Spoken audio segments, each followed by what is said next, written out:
Hello students, welcome to S2 classes YouTube channel. आज हम पढ़ेंगे क्लास 10th NIOS की इंग्लिश का चैप्टर नंबर 7 जिसका नाम है द शू शाइन। इस स्टोरी को लिखा है शास्त्री ब्राता ने। इनकी खुद की स्टोरी इस चैप्टर में दिखाई गई है। इसमें दिखाया गया है कि जब वो अनएम्प्लॉयड थे, बेरोजगार थे, तो वो दिल्ली आए थे जॉब की तलाश में और तब उनकी पॉकेट में सिर्फ 5 रुपीज का नोट था। तो हम देखते हैं कि आगे स्टोरी में क्या होता है।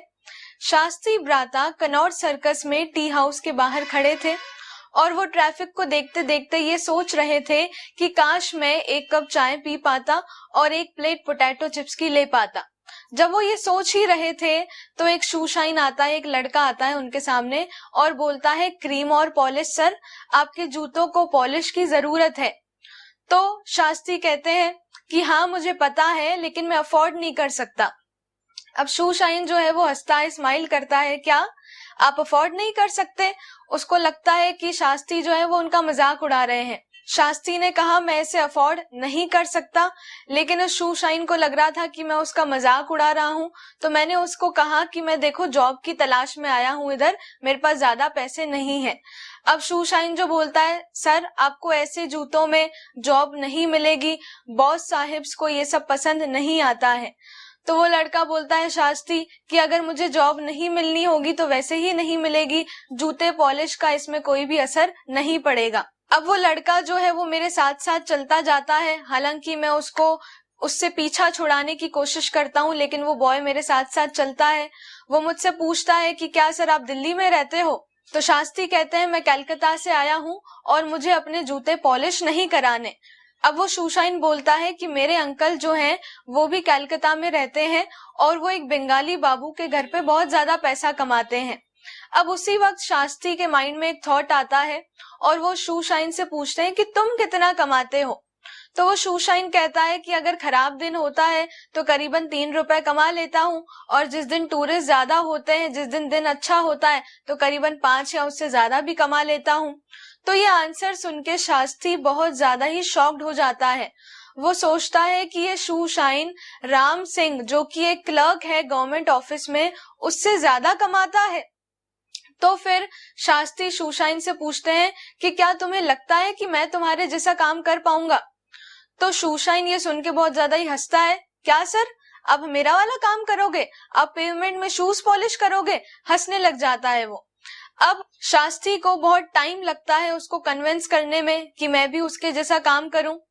अब ये जो शू शाइन है जिसका नाम था शोवन लाल, उसने 2 साल पहले ही स्कूल छोड़ दिया था, अपनी मैट्रिकुलेशन 10th पास करने से पहले ही। और वो मुझे समझाता है कि सर अगर आपकी तरह मुझे इंग्लिश बोलने आती तो मैं ऐसे शूज को पॉलिश नहीं कर रहा होता, मैं भी किसी ऑफिस में होता और खुद साहिब होता। और शोवन लाल के जो पिता हैं, उनकी 3 साल पहले डेथ हो गई थी स्मॉल पॉक्स से। तो इस वजह से वो एक लकी स्टार में बॉर्न नहीं हुआ था, उसकी किस्मत ज्यादा अच्छी नहीं थी, इसीलिए उसको शू पॉलिश करने पड़ रहे थे। वो शास्त्री को समझा रहा था, आप इतने पढ़े लिखे हो, आपके फ्रेंड्स क्या बोलेंगे अगर आप मेरे जैसा काम करोगे तो शास्त्री उसे समझाते हैं कि मेरे दिल्ली में कोई भी फ्रेंड्स नहीं है और मैंने एग्जाम में बैठने से पहले ही मैंने अपना घर छोड़ दिया और मैं दिल्ली आ गया हूँ काम की तलाश में। अब शू शाइन उसको बोलता है, पर सर आप अपने स्टेटस के बारे में तो सोचो, आप ऑफिस में काम करोगे, आपके छत के ऊपर एक इलेक्ट्रिक फैन होगा, आपके स्टेटस के बारे में तो सोचो। तो शास्त्री बोलता है, हाँ बात तो सही है, लेकिन मुझे अभी के अभी काम चाहिए। अब शू शाइन जो है वो रिलक्टेंटली थोड़ा बहुत मानता है, धीरे धीरे थोड़ा बहुत मानता है और फिर बोलता है, ठीक है सर, पर हमारे और भी जने हैं ग्रुप में, हमारी एक शू शाइन यूनियन है और हमें उनसे परमिशन लेनी पड़ेगी। अगर एक और जना ग्रुप में आएगा तो ऑब्वियसली उन सबकी अर्निंग जो है कम हो जाएगी, इसीलिए हमें अपने सारे मेंबर से बात करनी पड़ेगी। अब शास्त्री जो है वो बहुत ज्यादा खुश हो जाता है उस टाइम पे। उसके लिए शोवन लाल ने एक नया वर्ल्ड ओपन कर लिया। जब वो दिल्ली में आया था तो पूरा निराशा से भरा हुआ था, लेकिन अब थोड़ी देर के लिए उसकी सारी निराशा चली गई थी। तो शोवन लाल कहता है कि अगर दूसरे ग्रुप वाले मान गए तो हमको आपके लिए कुछ सामान लेना पड़ेगा, जैसे कि बॉक्स लेना पड़ेगा, क्रीम पॉलिश लेनी पड़ेगी, ब्रशेस लेने पड़ेंगे, छोटे छोटे क्लोथ लेने पड़ेंगे। तो शास्त्री कहता है कि ये सब कितने में आएगा? शोभनलाल कहता है करीबन 10 या 13 रुपए में आएगा। अब शास्त्री कहते हैं कि इतने पैसे तो मेरे पास है नहीं। तो शोभनलाल कहता है आपके पास कितने पैसे हैं? तो शास्त्री कहता है कि मेरे पास करीबन 5 ही रुपए हैं और थोड़े बहुत छुट्टे हैं। तो शोभनलाल बहुत ज्यादा हैरान हो जाता है ये सुन के कि इतने कम पैसे हैं आपके पास। उसको थोड़ी देर के लिए तो लग रहा होता है कि ये मजाक कर रहा है, लेकिन शास्त्री उसे बताता है कि वो मजाक नहीं कर रहा है, उसके पास इतने ही पैसे हैं। अब शोभनलाल जो है थोड़ी टेंशन में आ जाता है। थॉटफुली वो कुछ सोचने लगता है, अपने पॉकेट में बार बार हाथ डालता है कि कुछ पैसे निकल जाएं। फिर क्या होता है, थोड़ी देर के लिए शोभनलाल और शास्त्री रायवली सिनेमा की तरफ चलते हैं। वहां पर एक शो अभी खत्म हुआ था, 6 बजे थे। अब शोभनलाल जो है वो जल्दी जल्दी चलने लग गया, उसको काम पे लगना था। तो शोभनलाल ने बोला अभी मुझे काम करना है, हम 11 बजे बाद मिलेंगे जब लास्ट शो खत्म हो जाएगा।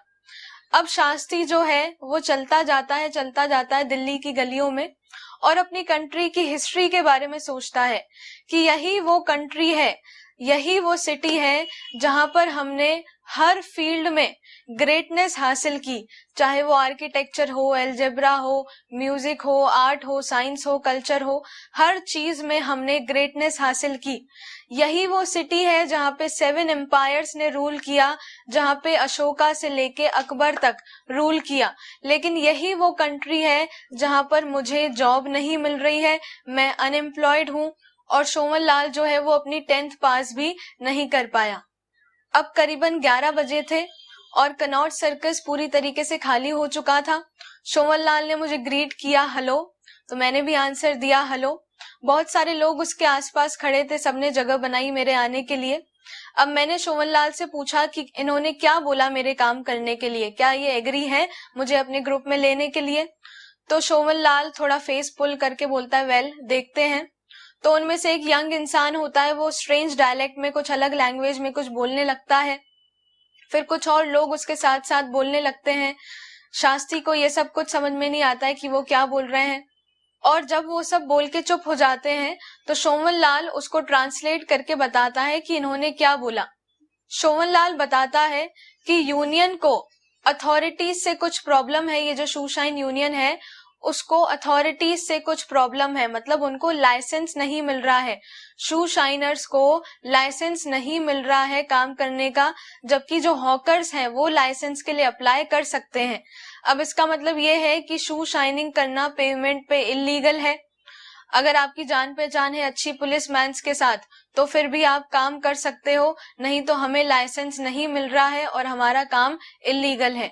उनमें से एक शू शाइन यूनियन का हेड था, उसको थोड़ी बहुत इंग्लिश आती थी, लेकिन उनको एक ऐसा इंसान चाहिए था जिसको इंग्लिश का अच्छा नॉलेज हो। तो पूरा ग्रुप भले ही रिलक्टेंटली मना कर रहा था शास्त्री को एक्सेप्ट करने के लिए, लेकिन फिर भी सबने उसको एक्सेप्ट किया क्योंकि उसको बेटर नॉलेज था इंग्लिश का। और उनको कोई ऐसा इंसान चाहिए था जो लेटर से कॉरेस्पॉन्डेंस कर सके, लेटर से बातचीत कर सके, पुलिस मैन्स के साथ, अथॉरिटीज के साथ बातचीत कर सके, कॉरेस्पॉन्डेंस कर सके। तो सबने उसको एक्सेप्ट किया। अब शास्त्री जो है वो बहुत ज्यादा खुश हो जाता है उस वक्त और वो शोभनलाल को गले से लगा लेता है। फिर बाकी सब बोलते हैं कि अब हम तुम्हारे लिए मनी कलेक्ट करते हैं। एक टॉफी टिन सब में पास हुआ, उसमें पैसे कलेक्ट किए गए और शास्त्री को बोला गया कि जब तुम कमाने लग जाओ तब ये पैसे हमें चुका लेना, और अभी जो तुम्हारे पास 5 रुपए हैं वो तुम अपनी पॉकेट में ही रखो कुछ खाने पीने के लिए। तो करीबन 7 रुपए उस इवनिंग में जमा हो गए। अब शोभनलाल कहता है कि चिंता मत करो, कल और ज्यादा पैसे जमा हो जाएंगे, हमारे ग्रुप में कुछ 30 लोग हैं, तो अभी चिंता मत करो, थोड़े और पैसे हमें कल मिल जाएंगे। अब उस रात पूरा ग्रुप जो है वो डिस्पर्स हो जाता है, सब चले जाते हैं और उस रात शास्त्री जो है वो शोभनलाल के घर जाता है और रात उसके घर पे बिताता है। So students, let's come to its main question and answers. The first question is, why could the young man not afford to buy even a plate of potato chips and a cup of coffee? वो young man potato chips की plate और 1 cup coffee का afford क्यों नहीं कर पा रहा था? The answer is he was unemployed and had just 5 rupees in the pocket, क्योंकि वो अनएम्प्लॉयड था, बेरोजगार था और उसकी पॉकेट में सिर्फ 5 रुपए थे। The next question is why did the young man refuse to get his shoe polished? Young man ने अपने शू पॉलिश कराने से मना क्यों कर दिया? The answer is he didn't have sufficient money, क्योंकि उसके पास सफिशिएंट पैसे नहीं थे कॉफी और पोटैटो चिप्स खरीदने के। भले ही वो हंग्री था लेकिन वो ये सारी चीजें भी खरीद नहीं पा रहा था, तो पॉलिश कराना शूज को वो तो बिल्कुल भी उसके लिए जरूरी नहीं था, इसीलिए उन्होंने अपने शू को पॉलिश नहीं कराया। The next question is instantly the thought seized me, to what thought does the speaker refer to? किसी थॉट ने मुझे सीज कर लिया, मेरे दिमाग में कोई थॉट आया। किस थॉट की बात कर रहा है speaker? The answer is that he should start polishing shoes and work as a shoe shine to earn his livelihood, कि उसे अब शू पॉलिश करना स्टार्ट कर देना चाहिए और शू शाइन की तरह काम करना चाहिए अपना जीवन बिताने के लिए। The next question is, there was a puzzled and hurt expression on his face. Why was the shoe shine puzzled and hurt? Shoe shine के face पे puzzled और hurt expression थे, ऐसा क्यों था? The answer is that an educated man would think of polishing shoes was beyond his imagination. He was hurt at such an idea from an educated man. वो जो shoe shine था, वो सोच के बहुत ज्यादा हैरान था कि इतना educated इंसान शू पॉलिश कैसे करेगा। वो इस बात को सोच के ही, ये बात उसके इमेजिनेशन से ही बाहर थी, इस वजह से वो हर्ट था कि एक एजुकेटेड मैन के दिमाग में ऐसा आइडिया कैसे आया। The next question is why did Shobhanlal initially show his reluctance to accept the young man's proposal? Shobhanlal ने शुरुआत में मना क्यों किया यंग मैन का प्रपोजल एक्सेप्ट करने के लिए, वो राजी क्यों नहीं हो रहा था? The answer is he feared his other friends would not approve of the inclusion of the young man for possible loss of their earning to some extent, as one more shoe shine would reduce each shoe shine boy's earning. उसको डर था कि उसके जो बाकी शू shine boys हैं, जो दूसरे फ्रेंड्स हैं, वो इसको एक्सेप्ट नहीं करेंगे अपने ग्रुप में, क्योंकि अगर एक और जना ग्रुप में आएगा तो सबकी अर्निंग जो है, सबकी इनकम जो है वो थोड़ी थोड़ी कम हो जाएगी। The next question is what trouble was the shoe shine union having with the authorities? Shoe shine union को अथॉरिटीज से क्या दिक्कत आ रही थी? The answer is the authorities didn't grant recognization to the shoe shine union, क्योंकि ये जो अथॉरिटी थी, ये शू शाइन एसोसिएशन को कोई रिकॉग्नाइजेशन नहीं दे रही थी, लाइसेंस नहीं दे रही थी। शू शाइन बॉयज को बेगर्स की तरह ट्रीट किया जा रहा था, जैसे भीख मांगने वाले होते हैं, उनके पास भी कोई लाइसेंस नहीं होता है, इलीगल होते हैं वो, तो उनका जो काम है वो बेगिंग की तरह ट्रीट किया जा रहा था। The next question is how did Shobhanlal and his friends help the author? Shobhanlal और उसके फ्रेंड्स ने ऑथर की कैसे मदद की? The answer is they collected money to buy the kit for the young man to start a shoe shine.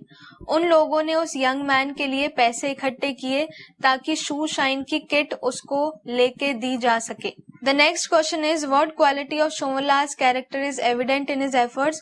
आपको शोभनलाल के character में क्या क्या क्वालिटीज दिखाई दी? The answer is cooperative gesture, वो बहुत ज्यादा कोऑपरेटिव था। नेक्स्ट लार्ज हार्टेडनेस, उसका दिल बहुत बड़ा था। तीसरा एम्पैथी, वो बहुत दयावान था। Thank you for watching.